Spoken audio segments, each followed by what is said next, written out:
Social del Colegio de Ingenieros de Venezuela presenta. A partir de este momento, todas las voces se unen en una sola señal. RCR presenta Conexión 750 con María Alejandra Trujillo.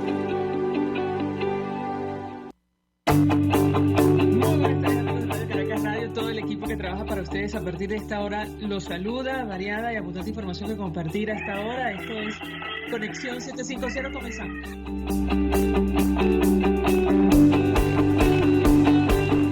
¿Qué está pasando en este país?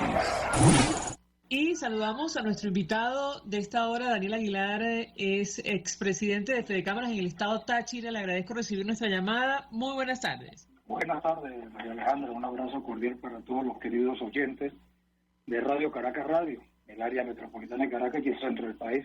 Con mucho interés de conversar con nuestro invitado acerca del tema que nos ocupa, que tiene que ver con la posible reapertura comercial o el restablecimiento de relaciones comerciales entre Venezuela y Colombia. Yo le pedí un comentario sobre este tema. Lo escuchamos. Bueno, mira, nosotros tenemos ya casi 7 años esperando que eso se materialice, porque fue un 19 de agosto del año 2015 en que, por decisión del gobierno nacional, se cerró los puentes que conducen del Táchira a Cúcuta, en este caso al norte de Santander, el puente Unión, que está entre Boca del Grita y Puerto Santander, al igual que el puente Francisco de Paula Santander, que está ubicado entre Ureña y Cúcuta, y el puente Libertador, que es el que está ubicado entre Cúcuta y San Antonio del Táchira. En muchas reuniones, en muchos diálogos que hemos tenido con autoridades locales de Venezuela, conjuntamente con algunas autoridades de Colombia, pues hemos mantenido la férrea posición de que esos puentes deben estar abiertos, así como sucede en cualquier país del mundo, para el tránsito de forma peatonal y el tránsito vehicular. Eso se viene presentando desde la época del gobierno del presidente Hugo Rafael Chávez Frías, que comenzaron a cerrar a cuentagotas los puentes y la frontera, y ahora tenemos ese problema. Pero ese problema solamente está existiendo acá en la frontera de Táchira con el norte de Santander, porque por Paraguachón hay el tránsito normal. Aquí se está perdiendo de hacer un trabajo grande con las aduanas de San Antonio Ureña, de recaudar impuestos, de darle vida a las alcaldías de San Antonio Ureña, a la alcaldía de Rubio, a la alcaldía de La Fría, debido a esta problemática que se ha venido dando cuando no se ha permitido la apertura. Hemos escuchado a algunos voceros no tan calificados del gobierno de Venezuela, sino a través de nuestro gobernador actual y de algunos diputados del gobierno de la posterior, pues han estado ante la tentativa pidiendo de que se abra de una vez por todas el paso. La última figura de administración política que estuvo en la frontera, sobre todo en los pasos fronterizos, en lo que respecta a Colombia, fue el director de la Migración Colombia, Juan Francisco Espinosa. Y él indicó algo que ya también se estaba esperando, que el 1 de mayo se levantaba el pico y placa, luego de que él hizo un recorrido por todos los puentes fronterizos, entre ellos el puente Libertador, el Francisco de Paula Santander y el puente Unión. Eso se dio en la frontera.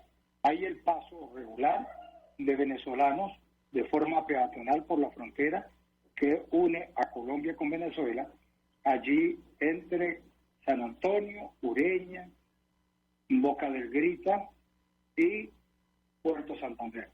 ¿Qué impacto ha tenido esa apertura parcial de la frontera, es decir, el levantamiento del pico y cédula, señor Aguilar? No la escuché, María Alejandra. Quería saber en la práctica qué impacto ha tenido. Los datos que se han publicado, al menos los oficiales hablan de cerca de 30.000 personas que cruzan a diario la frontera luego del levantamiento del pico y cédula. Lo escuchamos. Bueno, el pico y cédula sí lo levantaron. Ya eso está levantado por parte del gobierno colombiano, quienes eran los que estaban exigiendo eso. ¿Y el impacto que ha tenido, señor Aguilar? ¿Qué puede compartir con nosotros? ¿Aló? ¿Esto ha dinamizado la frontera o no ha tenido ningún impacto, señor Aguilar? Bueno, mira, la gente sigue pasando hacia Colombia a buscar medicinas, a tratamientos médicos, los muchachos que van a estudiar en los colegios en Cúcuta, y las personas que necesitan algo van a Cúcuta, la compran, otros lo hacen también para viajar a Colombia y fuera de Colombia.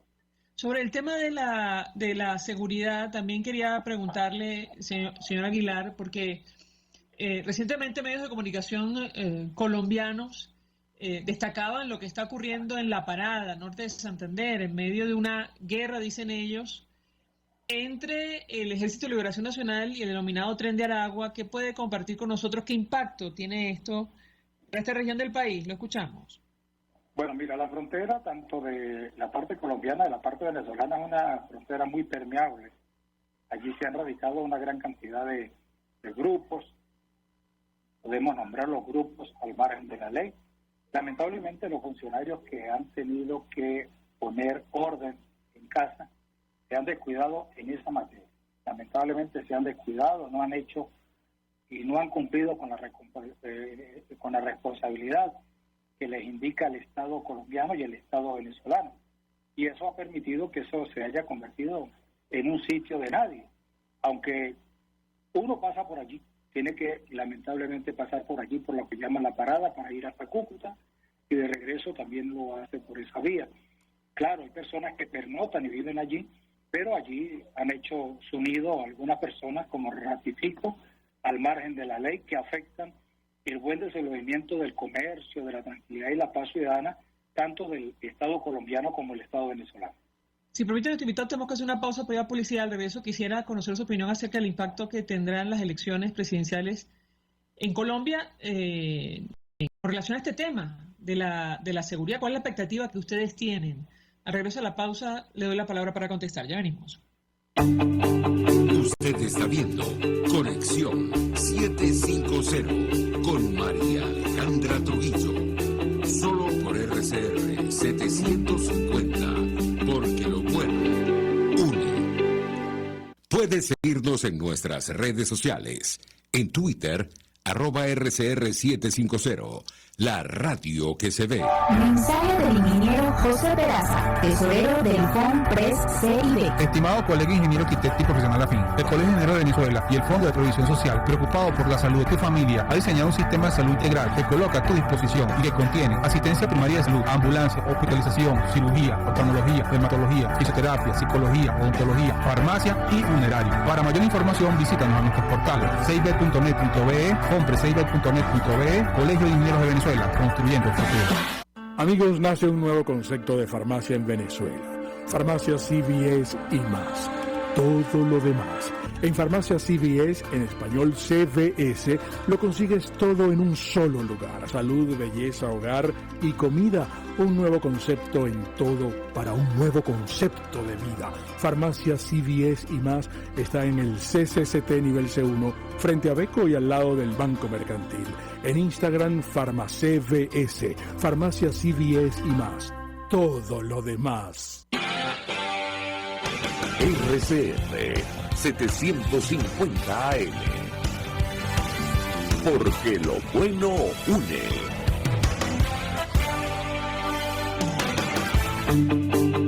El poder de la comunicación en tus manos. Conexión 750 con María Alejandra Trujillo. Solo por RCR 750. La radio que se ve. Continuamos, amigos, en Conexión 750, hablando acerca de lo que está ocurriendo en la frontera entre Venezuela y Colombia, la posible reapertura del intercambio comercial entre ambos países, luego de la decisión de las autoridades de migración Colombia de levantar inicialmente el denominado pico y cédula. Nos acompaña Daniel Aguilar, expresidente de Fedecámaras Táchira. Yo le dejaba una inquietud, señor Aguilar, la expectativa en la región en torno a las elecciones en Colombia, sobre todo lo referente al tema de la seguridad. ¿Qué puede decirnos? Lo escuchamos. Bueno, mira, referente a las venideras elecciones de Colombia, eso es algo interno del pueblo colombiano y de los colombianos. Deben de darse el gobierno que ellos se merecen. Y en la frontera, en este caso allí, norte de Santander, hay mucha expectativa, tanto a los candidatos que tienen mayor opción, y se están moviendo intereses de lado y lado. Hay algunos que dicen que hay que votar por fulano de tal, porque eso sí va a abrir la va a hacer relaciones con Venezuela. No se sabe la opinión del otro sector, quienes dicen que hay que mantener una línea fuerte referente al gobierno de Venezuela, pero los candidatos en sí, los mismos candidatos, no se les ha observado una posición fuerte y firme respecto al problema fronterizo con Venezuela. Ellos hayan exteriorizado muchas cosas. Se sabe que hay un candidato que es muy cerca de los amigos del gobierno de Venezuela, y allí en la frontera, en este caso, el mismo Cúcuta, hay personas que son partidarias de este sector que andan vendiendo eso, de que no va a ganar ese candidato, pues la frontera sería abierta para el intercambio comercial y peatonal. Lo saludable en este momento es que los habitantes de la frontera, tanto del norte de Santander, llámese Cúcuta, y los pueblos vecinos, como los pueblos vecinos de San Antonio y Ureña, por la parte de Venezuela, del Táchira, no pueden estar esperando a decisiones, de ese tipo de decisiones de tipo electoral. Eso tiene que ver con la geopolítica y con el comercio internacional, que es el que debe de mantenerse, y dentro de las normas que tiene el CENIA de Venezuela, que es el que administra las aduanas, y la DIAN colombiana, manejarse de esa forma y a través de la misma Cancillería, para que haya un verdadero desarrollo fronterizo en función de cada uno de todos los habitantes que viven en todas esas ciudades que tienen que ver con la frontera. En materia de seguridad, del lado venezolano, ya, digamos, los partidarios del régimen de Nicolás Maduro tienen control total, al menos en el estado Táchira, y da la impresión, bueno, mira, que en materia de seguridad no ha habido mayores cambios. Me corregirá si me equivoco, señor Aguilar. ¿Qué puede decir? Allí siguen habiendo problemas de inseguridad. Allí no se han solucionado realmente todos los problemas de seguridad que se quieren. Pedimos a Dios que eso se dé y que el gobernador pueda lograr, a través de los diferentes cuerpos de seguridad que tiene el Estado venezolano, mancomunar con ellos mismos, pero creo que lo importante en este momento sería que él mismo pidiera el cambio de todos y cada uno de los funcionarios que hay en la frontera, funcionarios policiales, funcionarios militares, y traer gente nueva a la frontera para oxigenar la frontera, y de que todo sea una sola línea de mando en función de rescatar la seguridad ciudadana en la frontera, rescatarla por lo menos un 80%. ¿Por qué cree usted que hay que cambiar a los funcionarios, más allá de lo evidente, señor Aguilar? ¿Aló? ¿Por qué dice usted que hay que cambiar los funcionarios? Porque ya hay funcionarios que tienen mucho tiempo allí y se han familiarizado con las personas de San Antonio de Ureña y también de las personas que viven del otro lado. Entonces su accionar no es 100% como debe ser. Es decir, participan, yo qué sé, en actividades de ilegales o al margen de la ley, dice usted, es decir, irregulares, por decirlo de alguna manera, señor Aguilar. ¿Aló? ¿Estos funcionarios participan en actividades irregulares, en su opinión? No estoy diciendo que los funcionarios participan en las actividades regulares, sino que ellos tienen que protegerse, tanto ellos como su familia. Los funcionarios deben ser cambiados permanentemente para evitar esa familiaridad y ese conocimiento, porque los delincuentes, tanto de un lado como de otro, comienzan a conocerlos, comienzan a familiarizarse con ellos y tienen conocimiento de su familia, y entonces para ellos actuar pues están un poquito, tienen que mantenerse atrás de la pared. Finalmente, sobre el control de algunas fincas y terrenos en el estado Táchira por parte de grupos irregulares, ¿eso paró? ¿Eso ha cambiado o no, señor Aguilar? ¿Qué puede compartir con nosotros? Bueno, el gobierno del Táchira, juntamente con el gobierno nacional, ha venido haciendo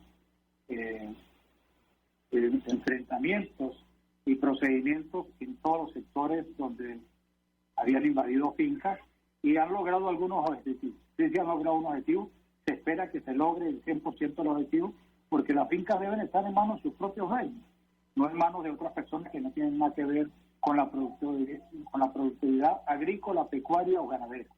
Allí deben estar los verdaderos dueños de sus fincas, con sus campesinos, con sus familias, produciendo esos alimentos que tanto necesita el pueblo venezolano, y allí es donde las autoridades venezolanas deben de garantizar la seguridad y defensa de la nación. Señor Daniel Aguilar, 1 millón de gracias por atendernos, acompañarnos estos minutos, expresidente de FECámaras en el estado Táchira. Hasta ahora vamos a la pausa, a regreso venimos con más. Estás en sintonía de Conexión 750 con María Alejandra Trujillo, solo por RCR 750, porque lo bueno Sintonícenos a través de Periscope, @RCR750, la radio que se ve. Mensaje del ingeniero José Peraza, tesorero del FONPRES CIB. Estimado colega ingeniero arquitecto y profesional afín, el Colegio Ingeniero de Venezuela y el Fondo de Previsión Social, preocupado por la salud de tu familia, ha diseñado un sistema de salud integral que coloca a tu disposición y que contiene asistencia primaria de salud, ambulancia, hospitalización, cirugía, oftalmología, dermatología, fisioterapia, psicología, odontología, farmacia y funerario. Para mayor información, visítanos a nuestros portales cib.net.be, comprecib.net.be, Colegio de Ingenieros de Venezuela, construyendo el futuro. En Global Therapy seguimos comprometidos con tu rehabilitación física, te ayudamos a recuperarte de tu postoperatorio y en el alivio del dolor. Búscanos en el Centro Comercial Multiplaza Paraíso Nivel Empresarial 2 a través de Twitter e Instagram o llámanos al 0412-256-1104. Y no olvides lavarte las manos con agua y jabón y cumplir con el distanciamiento social. Global Therapy y despídete del dolor. Cómo prevenir enfermedades, cómo actuar en casos de emergencias médicas, cómo mantener una buena calidad de vida. Todas estas interrogantes tienen su respuesta en RCR Salud. Todos los domingos, con el Dr. José Eduardo Troconis, comparte con nuestros oyentes notas de bienestar físico, salud mental y social para el buen desarrollo del ser humano. RCR Salud, todos los domingos a las 10 de la mañana. Por RCR.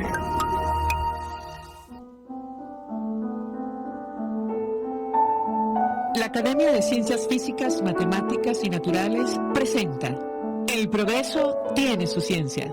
Hoy presentamos la Academia de Ciencias Físicas, Matemáticas y Naturales de Venezuela y el inicio de la Escuela de Biología. En 2017 se conmemoran 70 años del inicio de los estudios profesionales de biología en Venezuela. Su planificación se remonta a 1946, cuando la Academia de Ciencias Físicas, Matemáticas y Naturales, consciente de que los estudios en ciencias naturales eran fundamentales para el país, solicitó ante diferentes instancias educativas la creación de una escuela de ciencias dentro de la Universidad Central de Venezuela. Las gestiones fueron motorizadas por el médico y botánico Tobías Láser, secretario interino de la Academia para el momento, quien logró que ese mismo año se abriera un pequeño departamento de ciencias naturales en la recién fundada Facultad de Filosofía y Letras, actualmente Facultad de Humanidades y Educación. La inserción de una escuela de ciencias en una facultad de filosofía se inspiró en programas de varias universidades europeas y norteamericanas, donde ambas disciplinas están integradas. No obstante, a los pocos meses, esta adscripción se consideró inviable y el pequeño departamento pionero fue entonces acogido por la Facultad de Ciencias Físicas y Matemáticas, actualmente la Facultad de Ingeniería, pasando en 1947 a constituir la anhelada Escuela de Ciencias, luego conocida como Escuela de Biología. Transcurrirá algo más de una década antes de que la Escuela de Biología, junto con la Escuela de Química y la Escuela de Física y Matemáticas, se consoliden en la Facultad de Ciencias de la Universidad Central de Venezuela que hoy conocemos, pionera en los estudios en ciencias básicas en Venezuela. El progreso tiene su ciencia. La Academia de Ciencias Físicas, Matemáticas y Naturales presentó El progreso tiene su ciencia. Mis amigos, quiero invitarlos a que me acompañen en vivo todos los días de 8 a 9 de la mañana a disfrutar de nuestro programa por todos los medios. Periodismo independiente, con nuevas ideas, nuevas opiniones, Nueva Venezuela y sus secciones. Dice mi vecina, está circulando y otro nivel. Corran la voz, no me fallen, por todos los medios por aquí, por RCR 750, la radio que se ve. De costa a costa, cada semana, usted podrá ser parte del sentimiento varguense que inundará la señal de RCR, el Pitazo en Vargas. Acompaña a Luis López en el recorrido por la ruta de la actualidad informativa en el litoral. Comentarios, denuncias, reportes de tránsito y cómo están las playas. Información de primera mano de todo lo que ocurre en el estado Vargas. El Pitazo en Vargas, todos los domingos, a partir de las 8 de la mañana, por RCR 750 AM.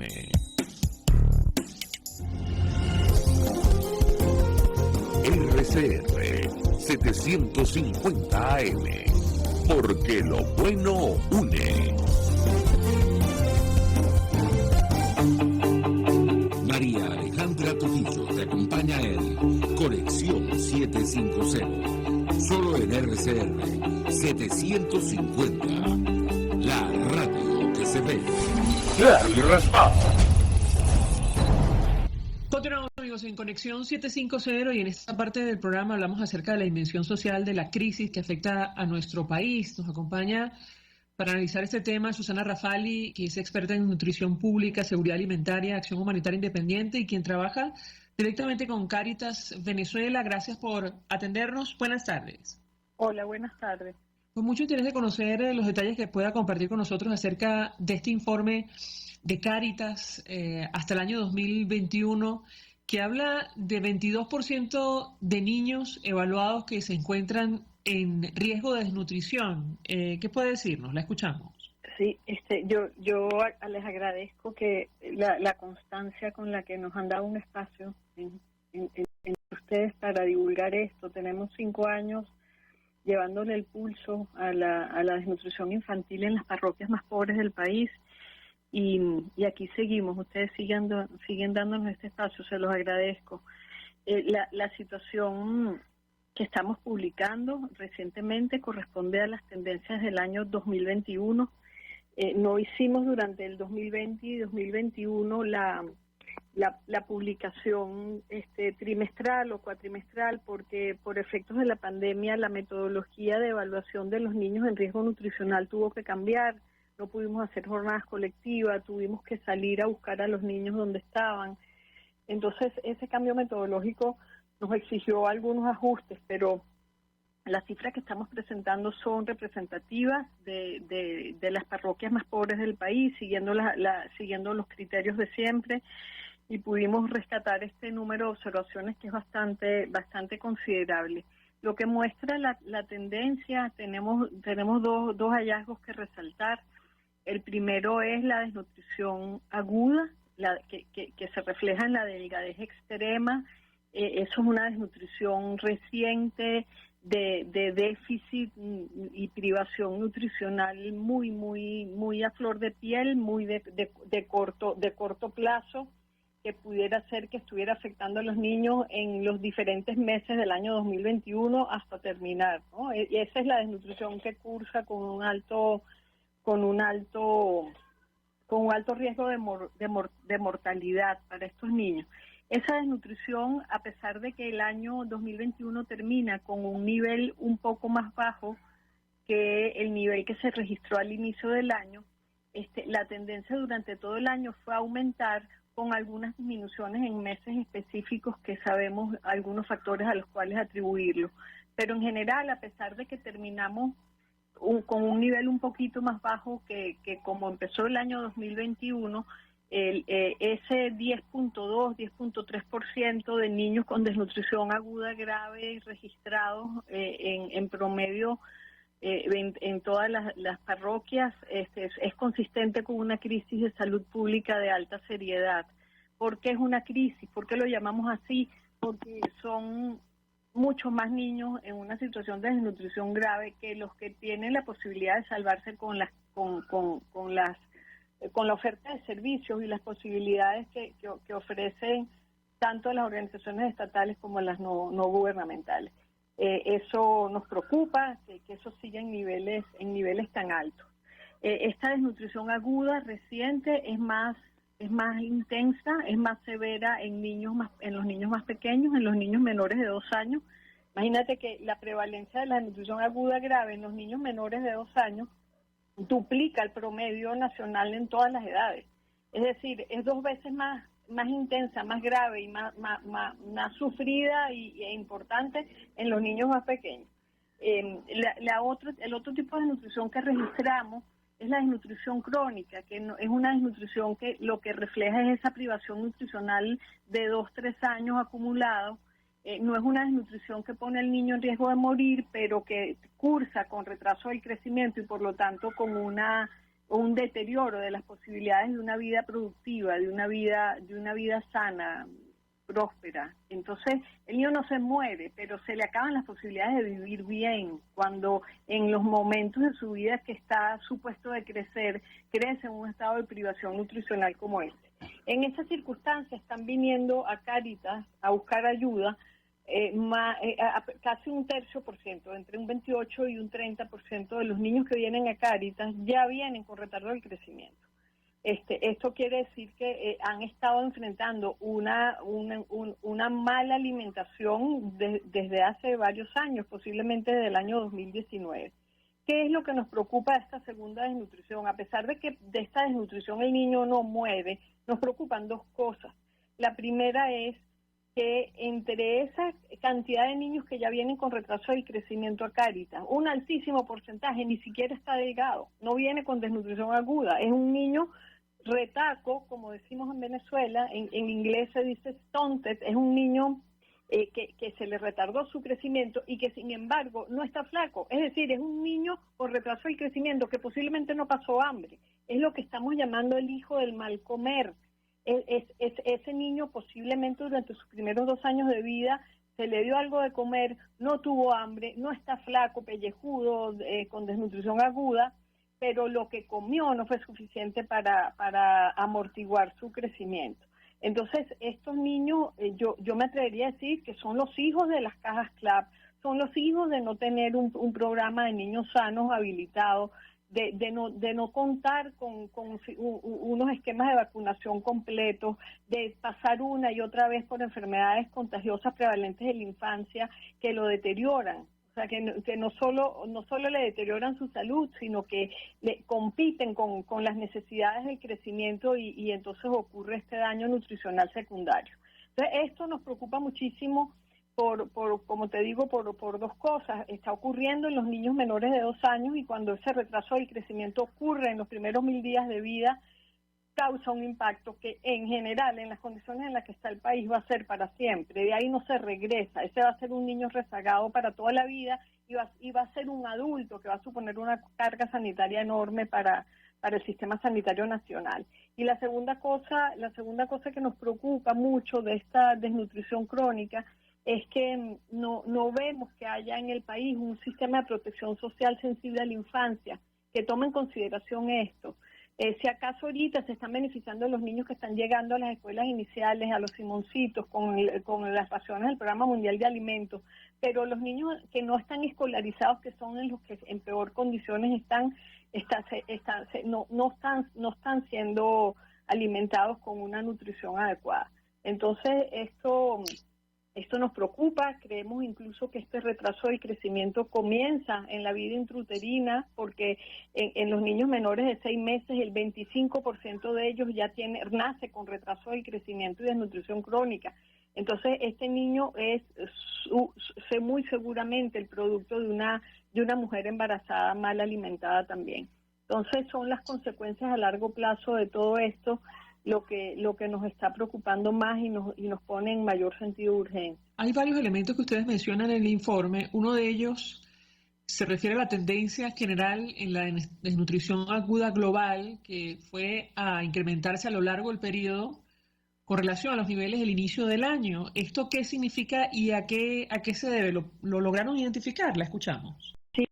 Fíjate, nosotros vimos que estamos animados porque el año empieza con una desnutrición que parecía que iba a comenzar a bajar y de pronto empieza a escalar de un 8 o 9% hasta un 12, 13%, en algunas diócesis incluso, en las que están peor, hasta 16%, que raya ya en un umbral de emergencia sanitaria.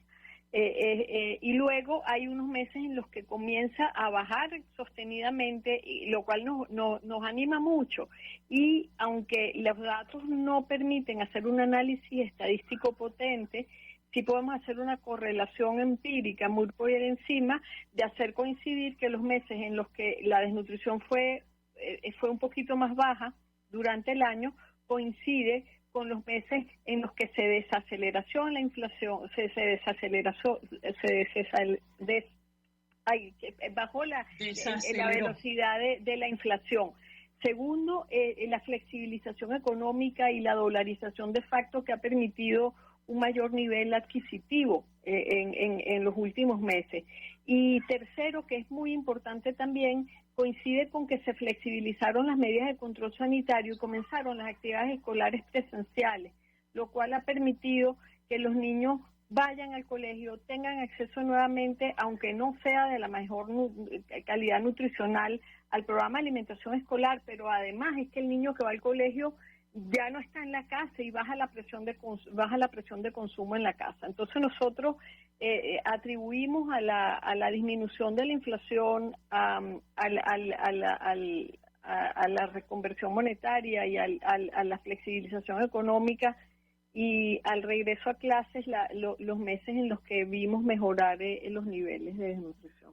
Si permiten, esta invitada, tenemos que hacer una pausa para ir a publicidad. Al regresar, referirme a la prevalencia de la desnutrición aguda en distintas zonas geográficas de nuestro país. Al regreso, quisiera su comentario. Ya venimos. Perfecto. Escuchamos Conexión 750, solo por RCR 750, la radio que se ve. Puedes seguirnos en nuestras redes sociales, en Twitter, @RCR750, la radio que se ve. Mensaje del ingeniero José Peraza, tesorero del FONPRES CIB. Estimado colega ingeniero arquitecto y profesional afín, el Colegio de Ingenieros de Venezuela y el Fondo de Previsión Social, preocupado por la salud de tu familia, ha diseñado un sistema de salud integral que coloca a tu disposición y que contiene asistencia primaria de salud, ambulancia, hospitalización, cirugía, oftalmología, dermatología, fisioterapia, psicología, odontología, farmacia y funerario. Para mayor información, visítanos a nuestros portales cib.net.be, FONPRESCIB.net.be, Colegio de Ingenieros de Venezuela, construyendo el futuro. El que sabe de sabor sabe de saber que Del Corso es la clásica pastelería italiana de Caracas. Qué ricos sus dulces típicos tradicionales, como los auténticos cannoli, la sfogliatella o la cola de langosta, no tienen comparación. La pasta seca de almendras y chocolate o su gran variedad de tortas, cumpleaños, bodas, bautizos o comuniones, reuniones familiares o eventos corporativos. Teléfonos 0212-941-1971. Pastelería Del Corso, la pastelería italiana por tradición y excelencia. El siguiente espacio educativo está dirigido a niños, niñas y adolescentes. Cultura ecológica para el mundo real. RCR presenta El Conuco de Prometeo, una producción nacional independiente de Carlos Peláez, certificado número 22.388, para dar cumplimiento al artículo 14 de la Ley de Responsabilidad Social. ¿Recuerdan hace unos años que la gente hablaba de la palometa peluda? Claro, a modo de burla. ¡Ay, te picó la palometa peluda! Suena gracioso, pero para el que lo vivió no lo es. ¿Y de qué estamos hablando exactamente? La palometa peluda es una especie de lepidóptero, una polilla de nombre Ilesia metabus, que tiene muchas setas y por eso se llama peluda. Las setas, me imagino que son esa especie de pelitos que vemos en las polillas y mariposas. Exactamente. Pero lo que diferencia las setas de la palometa peluda de las de otras especies parecidas es que tienen unas púas microscópicas que pueden inyectar una proteína muy urticante. ¿Pero qué? ¿Te atacan? No, simplemente se les desprenden del cuerpo al volar y todo el que se exponga a esta lluvia de setas desarrolla una dermatitis urticante muy dolorosa. ¿Peligrosa? Puede ser peligrosa cuando la reacción alérgica es muy fuerte, pero aún sin ser grave causa unas urticaciones tan incómodas que la vida en los pueblos plagados se interrumpe. Yo escuché una vez que en Yaguaraparo tuvieron que apagar la luz eléctrica por culpa de las mariposas. ¿Sería esto? Sí, eso fue en el año 1998. Las luces atrajeron tantas palometas que tuvieron que cortar la corriente, y eso se ha repetido en muchos poblados. Entiendo que Sucre es el estado más afectado por este tipo de brotes. Sí, este insecto se consigue con frecuencia en las selvas de Monagas, Sucre y del Tamacuro, y dependiendo del año puede llegar a ser un problema de salud pública. La cosa es que yo me imagino que la palometa peluda dirá que nosotros somos un problema de salud pública para ella. Por supuesto. Las poblaciones de esa zona están destruyendo los hábitats de la palometa y esa capacidad urticante ha evitado que más gente se meta a destruir y colonizar el bosque. Un caso exitoso de una especie de animal espantando a los humanos para que no les invada la casa. Y fíjate, como toda la naturaleza, hay años de brotes fuertes de palometa y otros que la gente nunca las ve. Pero en la medida que la gente destruye el ecosistema, las orugas de la palometa van a tener cada vez menos depredadores. Y eso significa que los brotes van a ser peores. Correcto. Ahora, una cosa, ¿desde cuándo esto es un problema? Por lo menos desde 1913, cuando hubo los primeros reportes de plagas. ¿Y cómo es que no hay una política pública instaurada para eso? Porque lo único que podríamos hacer en este momento es fumigar a mansalva y eso no sirve. ¿Sabes qué pasa? Que como esto es un problema para zonas deprimidas de Venezuela, no tenemos remedios, porque aquí los remedios se tienen que importar. ¿Pero esa urticaria tiene cura? La gente se echa vinagre, pero por ejemplo, en el IBIC estudian la proteína para entenderla y con esas investigaciones se podría desarrollar una solución al problema que no implique exterminar el hábitat de la especie. Pero claro, me imagino que la investigación científica no va al paso que debería. Ese es el problema. Sin ciencia no tenemos solución. RCR presentó El Conuco de Prometeo, una producción nacional independiente de Carlos Peláez, certificado número 22388, para dar cumplimiento al artículo 14 de la Ley de Responsabilidad Social. Antes de empezar el día, entérese de lo que acontece en el país junto a Pedro García Otero en Titulares de la Mañana, de lunes a viernes a las 6:30 de la mañana. Acompáñelo y empiece su día bien informado. Titulares de la Mañana con Pedro García Otero, solo por RCR 750 AM, porque lo bueno une. Cómo prevenir enfermedades, cómo actuar en casos de emergencias médicas, cómo mantener una buena calidad de vida. Todas estas interrogantes tienen su respuesta en RCR Salud. Todos los domingos, con el Dr. José Eduardo Troconis, comparte con nuestros oyentes notas de bienestar físico, salud mental y social para el buen desarrollo del ser humano. RCR Salud, todos los domingos a las 10 de la mañana, por RCR. Voz de América. Información precisa, completa, veraz, objetiva e independiente. Directo a tu pantalla. De lunes a viernes a las 2 de la tarde por RCR 750. RCR 750 AM. Porque lo bueno une.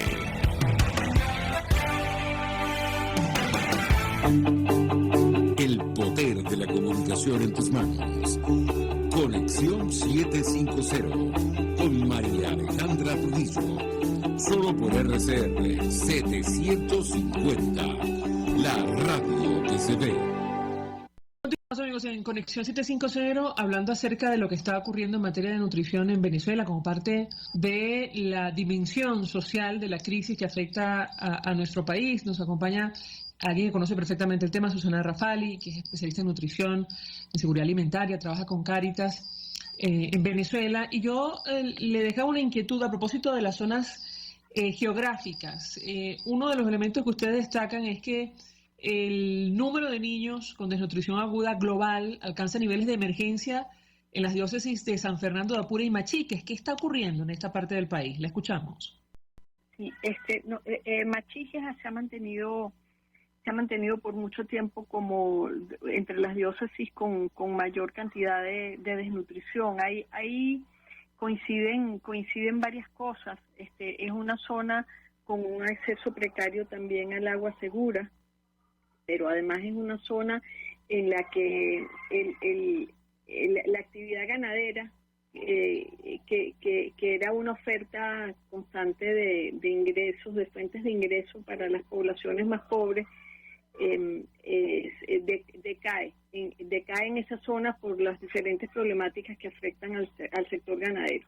Entonces, en general, estos niños son hijos de familias que están sin una fuente de ingreso constante, sin poder prever sus ingresos, sin agua potable, sin acceso a agua potable, pero además en los lugares en donde tomamos las mediciones son lugares extraordinariamente remotos. O sea, nosotros estamos midiendo niños en Tucuco, en zonas muy remotas de Perijá, en las que el acceso realmente a los servicios de salud preventiva para estos niños son muy precarios. Entonces, es una desnutrición que combina y refleja no solamente el tema de alimentación, sino el tema también de salud. Con respecto a Apure, nos está pasando una cosa dolorosísima, y es que se ha desatado una violencia importante en el Estado, y hay municipios en los que tenemos familias desplazadas por efecto de la violencia de grupos armados irregulares. Entonces, estas familias que tienen que desplazarse a consecuencia de las acciones violentas de estos grupos o de las acciones violentas de las Fuerzas Armadas para controlarlos, se movilizan. Son los desplazados internos de la violencia que se ven desprovistos de su conuco, de sus medios de vida habituales y andan al garete y sin tener con qué. Entonces, estamos observando esto. A nosotros mismos nos cuesta entrar en la zona cuando esto se intensifica. Entonces, estos niños se ven desprovistos incluso de las ayudas de emergencia. Nos llama la atención las cifras en los teques. En Miranda no solía Miranda tener estos niveles de desnutrición tan altos. Creemos que esto se debe más que a una situación externa propia del Estado, a que nos movilizamos. Fue el programa, la iglesia en salida a buscar estos niños durante ese 2021, que todavía la pandemia mantenía algunas cosas cerradas, y en las zonas remotas. Entonces el niño que encontramos suele ser el que está peor, y por eso esta subida. De resto, el resto de las diócesis que están por encima del 10% de desnutrición grave, que son las que, como tú dices, tocan los umbrales de emergencia, son diócesis en los que, como por ejemplo la de Carupa, ¿no? Son diócesis en las que coincide la privación nutricional con un alto índice de enfermedades infecciosas como la malaria. Y esto resulta extraordinariamente desgastante para las reservas de un niño de esa edad. Ahora, yo tengo que preguntarle, parece baladí, pero es motivo incluso de interés para medios de comunicación internacionales como El País de España, titulado un trabajo: Venezuela se arregló, el espejismo que atormenta la conciencia nacional. Yo le pedí un comentario a la luz de lo que ha compartido con nosotros, lo que está reflejado en este informe de Cáritas. ¿Cómo interpreta usted esta idea que efectivamente ha generado toda clase de discusiones y que ya ha traspasado nuestras fronteras? La escuchamos. Sí, bueno, yo ahí tengo un doble mensaje que pasar, no por comodidad ni por evitar problemas, sino porque es así, lo estamos viendo. Yo por un lado, yo estoy convencida al ver el comportamiento de las cifras mes a mes, que algunas mejoras en los indicadores macroeconómicos y en el funcionamiento macroeconómico del país le dieron un respiro al poder adquisitivo, y ese venezolano que ha podido tener un poquito más de poder adquisitivo porque bajó la inflación o porque se puso en $1 o $2 que antes no tenía, y porque mejoró la oferta alimentaria en el país un poco, explican la mejoría en algunos meses. Sin embargo, la contraparte de estas son dos, y muy importantes. La primera es que esos meses en los que se ha registrado una mejoría de los indicadores macroeconómicos, la mejoría no ha sido lo suficientemente importante y sostenida para que amortigüe el daño que ya se hizo y para que amortigüe la situación en la que están las familias más pobres del país. Entonces la desnutrición baja, pero no al mismo nivel que algunos indicadores que permiten a algunas personas decir que esto se arregló. No se ha arreglado. Tenemos niveles de desnutrición todavía consistentes con una emergencia de salud pública que además son similares a países como Guatemala y Haití. Entonces, estamos muy lejos de que esta sea la desnutrición aguda de un país próspero. Y el segundo mensaje en contrapartida de esto es que, como ustedes bien saben, Cáritas le sigue la pista a este problema en las parroquias más pobres del país. Nosotros no estamos pesando niños entre los bodegones de las Mercedes o de la zona rosa de Puerto Ordaz, nosotros estamos pesando y midiendo a los niños que vienen a pedir ayuda en las parroquias más pobres del país, en los que estas burbujas de bienestar no son evidentes ni son accesibles. Entonces yo pienso que algunos de los indicadores macroeconómicos que mejoraron son las respuestas a preguntarnos por qué mejoró en algunos meses, pero que esos indicadores no son suficientes para compensar la desigualdad brutal que hay en el país y que los que están peor están peor que nunca, con una situación alimentaria y nutricional terrible. En algunos casos, como decía usted, irreversible. Pienso en los pequeñitos que han sufrido esta situación en los primeros meses de vida, ¿correcto? En sus primeros meses de vida, y eso es lo que más preocupa, porque eso es un periodo de la vida que es irrecuperable. Entonces, lamentamos lo que las cifras dicen en términos de la situación de bienestar de los niños más pequeños, que a su vez es la foto del bienestar de las mujeres que son sus madres, de la situación general de las mujeres embarazadas en el país. Eso no, el boletín no lo recoge esta vez, pero los niveles de desnutrición aguda en mujeres embarazadas, sobre todo de las embarazadas adolescentes entre 16 y 19 años, nos aumentó de un 19-20% a un 54%, es decir, más de la mitad de ellas están viniendo a Cáritas con un embarazo, pero con un embarazo posiblemente no deseado, pero por la precariedad de los servicios de salud, de planificación y de salud sexual y reproductiva, pero además con una desnutrición brutal. Entonces, esto es verdaderamente un menoscabo enorme a la vida de estas mujeres y a la vida de sus hijos para siempre, no mientras tengan la desnutrición. Si esa desnutrición la tienen antes de los 2 años, ese menoscabo y ese rezago van a cargar con eso toda la vida. Susana Rafali, 1 millón de gracias por atendernos, acompañarnos estos minutos. Especialista en nutrición pública, seguridad alimentaria, acción humanitaria independiente, quien trabaja directamente con Cáritas en nuestro país. Gracias. Hasta luego. Gracias, María Alejandra. Hasta luego. Ofreciendo detalles de este informe que, se refiere al monitoreo de la desnutrición infantil en Venezuela hasta el año 2021. Nosotros nos despedimos y lo hacemos a nombre de Jaime Estares en la dirección general de la estación, en la gerencia de producción Willy Chacaya, en la producción Jeff Pacheco, en los controles Gregorio González, quien tuvo el inmenso placer de acompañarles, María Alejandra Trujillo.